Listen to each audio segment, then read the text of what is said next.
I'd like you to join me in welcoming to the pulpit of St. Vincent Basilica one of our finest alums, Mrs. Rebecca Snyder.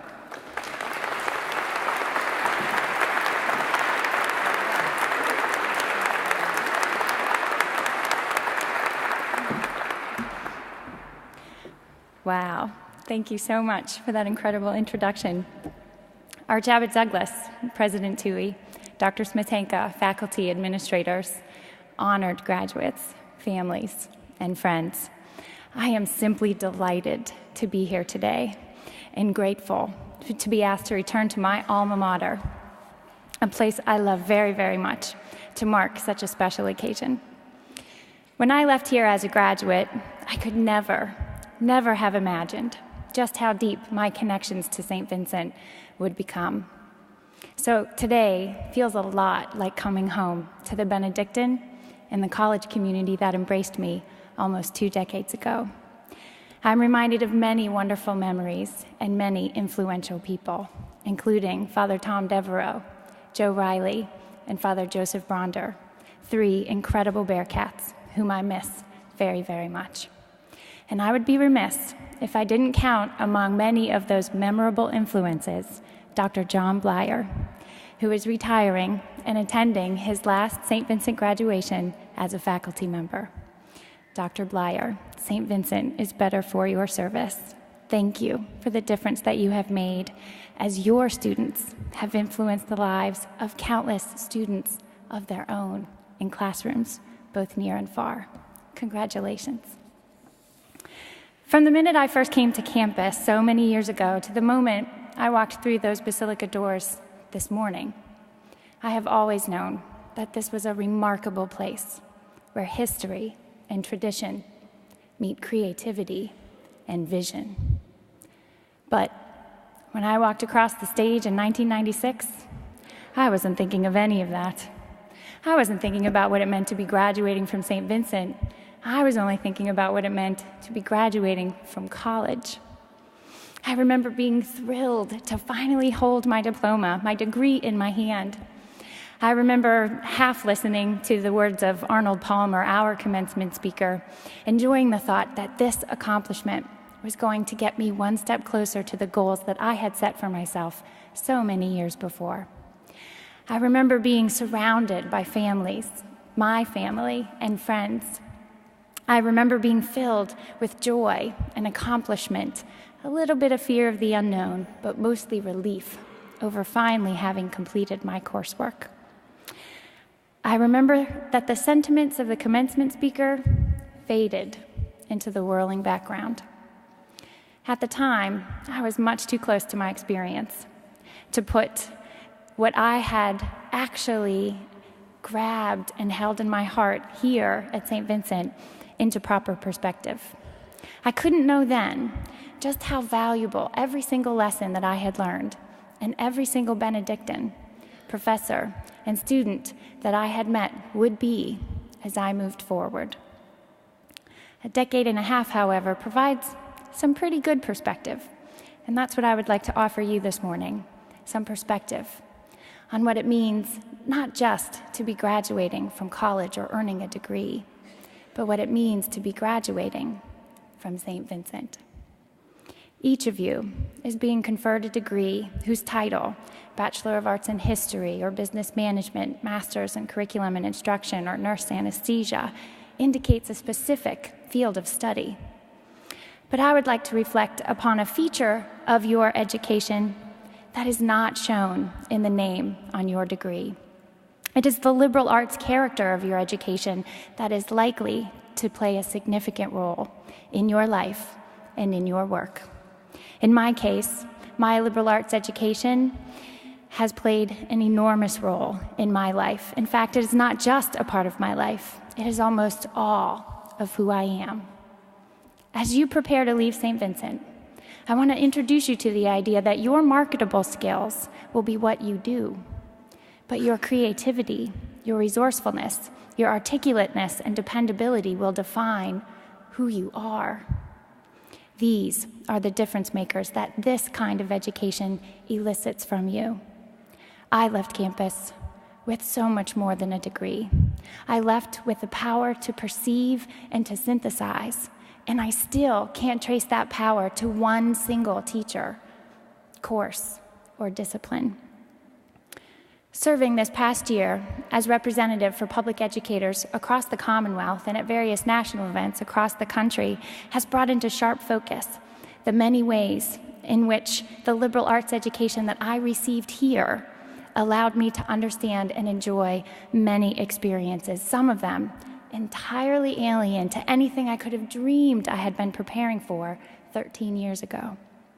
I had the opportunity to work with numerous educators across Pennsylvania and 54 other state teachers of the year from across the country.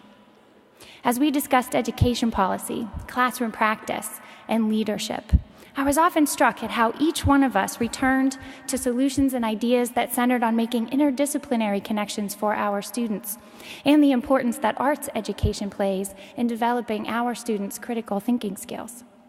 These teachers represented every single discipline and every single level. Art and music teachers shared stories of classroom triumphs that rang similar to those in technology and social studies classrooms. We didn't need the commonality of similar fields of study and expertise in order to work together, generate, and gather ideas. In fact, our diversity only enhanced and deepened our conversation. Working with these incredible educators echoed my experiences in many St. Vincent College classrooms as we envisioned, tested, and applied ideas across multiple frameworks. We shared research and texts, lesson design, and philosophy. Exhilarating ideas came from many angles, and all of us saw the increasing need for curricula that require students to think creatively and independently by taking the big ideas that they gain in core subject areas and apply them across multiple disciplines. Even though our students were very far away, we were constantly working in their best interest.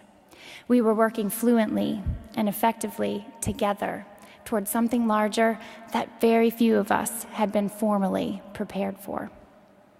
These meetings inspired powerful realizations about my experiences at St. Vincent. Chief among them, that here I was educated, not just trained. That my education fostered in me a sense of appreciation, the kind engendered when personal passion and interest meets knowledge and understanding. I think many of you will have such experiences, and I hope you will embrace them. In such instances, you will find that your education, or at least particular strands of it, are going to follow you into places you have not yet begun to dream about. Allow me to share 2 recent examples of my own. The first one is a bit of a pinch-me story that President Toohey actually referred to. In late April, there I was, gazing up at a large portico with fragrant wisteria draping down the side of it, and then looking down a long colonnade that led to 2 very large Palladian doors. And where did those doors lead? To the Oval Office. The 55 state teachers of the year were about to be recognized in a formal Rose Garden ceremony by the President of the United States. And there I was, standing in this colonnade, looking at those doors and thinking, wow, this is surreal. It felt dreamlike as I had the honor to stand there with the ghosts of presidents. I remember hearing the words in the back of my mind of Jefferson and Adams as they talked about the important role that education would play in upholding democracy. The words of Lincoln from that very famous second-story window as he called a nation together that had been separated by civil war. I saw images of Roosevelt in his wheelchair, Kennedy puffing on a cigar, and even Ronald Reagan popping a few jelly beans. I was living inside a history lesson. As I walked the halls of the White House later that afternoon and saw art and sculpture, and then down another colonnade and looked out over the South Lawn at the Washington Monument, I was living not just in a history lesson, but an art lesson, an architecture lesson as philosophical ideas were symbolized in the architecture of those monuments. I remember thinking, how lucky am I to know that my heart in that moment could respond vitally and eloquently with understanding and appreciation. The second experience is a "you want me to do what?"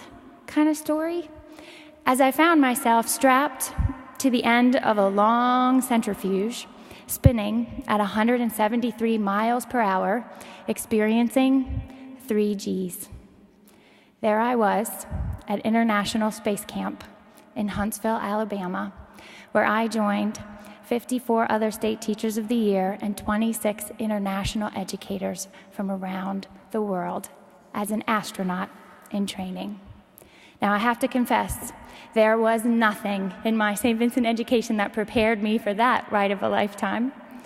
But later in workshops, I remember that this secondary English teacher had to call up every single science lesson that she could remember, and that wasn't enough. Our team's knowledge of almost every single other discipline was called on as we tackled mission simulations, as we worked with non-English speakers in pressure situations where understanding and time was of the essence, in gaining an appreciation for the complexity, the creativity, the beauty, and the sheer human potential that the United States space program demands from its many brilliant contributors. At St. Vincent, I had contemplated the origins of stars and supernovas and the phenomena of an expanding universe in Dr. Smetanka's modern cosmology course. And those college lessons at Space Camp morphed into sheer awe and appreciation over just how far those astronauts, scientists, and engineers had to travel intellectually, spiritually, and philosophically. While at Space Camp, I had a bit of an epiphany that the United States space program is like an education institution that provides ample opportunities and scholarships to willing problem solvers, heroes, and dreamers. One such hero we had the opportunity to hear speak while at Space Camp, Story Musgrave, a 6-time shuttle astronaut who had the opportunity to be a part of the mission that would fix the Hubble telescope. Story told us that he had to think like an artist for most of the process, not an engineer. And then he had to think like a salesman in order to convince NASA that his idea was going to work. And then he had to strap himself to a 12-ton contraption moving 17,500 miles per hour, all while fixing and installing delicate optical systems. When he returned, he saw some of the most stunning images ever taken from space. Gaseous nebulas and stars bursting, all saturated with colors and iridescent swirls, as if the universe itself was a pulsing work of art. But only he and his team could realize what it took to capture those images as he went up as an astronaut and then calculated as an engineer. But when it came time for the most critical part of the mission, he was a simple repairman. Story's appreciation for those images came from a broad and intimate understanding of what it took to capture those stunning vistas. Now, few of us are ever going to have the opportunity to work in low Earth orbit. But as I look back on these incredible opportunities, I realized that the impact of them depended on my knowledge and my experience, the ones that I had gained in many classrooms at multiple levels. But the richness of these experiences depended on the passion and interest that I brought to them. Interest, personal, and intellectual investment in an experience is rarely considered in educational metrics, but is a huge factor in developing a liberal arts mentality. Passion, emotional, and spiritual investment in an experience brings life and meaning to all exercises, whether it's arguing in a courtroom or cooking a meal from scratch. And in such moments, we are asked to grow, both intellectually and spiritually. And that passion and interest was fostered in me here at St. Vincent College. As we step out of the Basilica doors today and grab for our cell phones, we are proving that information has never been easier to get, and that connecting with people has never been faster. And yet, wisdom and understanding have never been so crucial. A search engine's most useful feature is the capacity for it to return innumerable, yet strikingly narrow results to our queries. Google St. Vincent, for example, and your inquiry will return 86,300,000 answers. But only one site is even going to attempt to approximate the experience of a St. Vincent education. When I was a student, St. Vincent was a school of about 1,300 undergraduates. That sounds small, because it is small. But a liberal arts education has always diminished historical and geographical boundaries. I didn't have to leave our tiny campus to travel far and wide, encounter great minds, and feast on exotic food for thought. While here, I dined with Shakespeare and Wordsworth, Vygotsky and Dewey, Hubble and Heisenberg. I conversed with Beethoven and Schubert, Socrates and Thales, Constable and Monet. I visited Marcus Aurelius, Aquinas, Cromwell, and Napoleon. I didn't just live in a world of ideas. I luxuriated in them. Texts and compositions were worlds to be explored, and lunch with friends in the cafeteria and conversations with professors were opportunities not just to share the latest orientation event, but also highlights of our travels through these worlds of ideas, philosophies, and discoveries. We were students and explorers both, without cell phones, internet, or email. Technological advances will continue to encapsulate our world, but underneath all that information is a way of knowing the world that connects all of you to immigrants from 163 years ago and to a saint 1,400 years before them. As you graduate today, you will have so much more than a degree. You will be a symbol of and an ambassador for a kind of education that has tremendous transformative power as knowledge and understanding merge with passion and interest. As you walk across this stage as a new graduate, thrilled to finally hold your degree, enjoying the thought that this accomplishment will take you one step closer to the goals that you had set for yourself, you will be surrounded by family and friends, celebrating, packing, and planning. The sentiments of this commencement speaker will fade into the whirling background.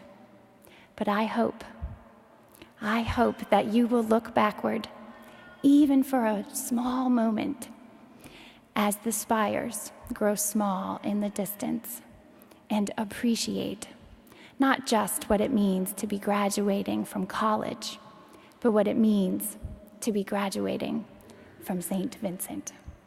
Congratulations. Thank you very much.